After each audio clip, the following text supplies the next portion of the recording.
এক বৃদ্ধ মানুষ হাসপাতালের বিছানায় মৃত্যুপ্রহর গুনছে। চোখ বন্ধ, নিঃশ্বাস ধীরে ধীরে ভারী হয়ে উঠছে। ছেলেরা তার পাশে বসে আছে। হঠাৎ বৃদ্ধের চোখ খুলে যায়।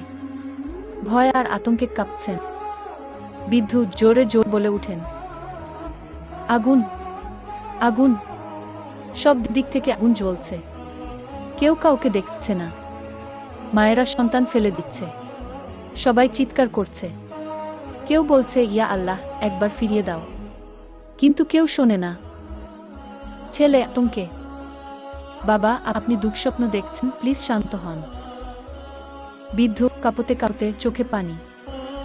না, এটা স্বপ্ন না। আল্লাহ আমাকে দেখেছেন আমি কোথায় যাচ্ছি। আমি আমার নামাজ ছেড়েছি, হারাম খেয়েছি, অন্যায় করেছি। আমি জানতাম কিন্তু মানিনি। আজ আমি ফিরে চাই, কিন্তু দেরি হয়ে গেছে।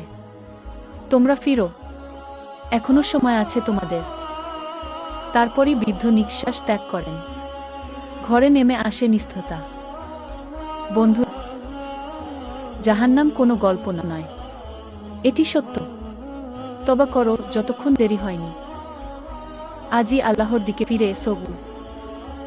বন্ধু, ভিডিওটি ভালো লাগলে লাইক, কমেন্ট, শেয়ার করে চ্যানেলটি সাবস্ক্রাইব করে পাশে থাকা বেল আইকন প্রেস করে পাশে থাকার অনুরোধ রইল। দেখা হচ্ছে পরবর্তী ভিডিও।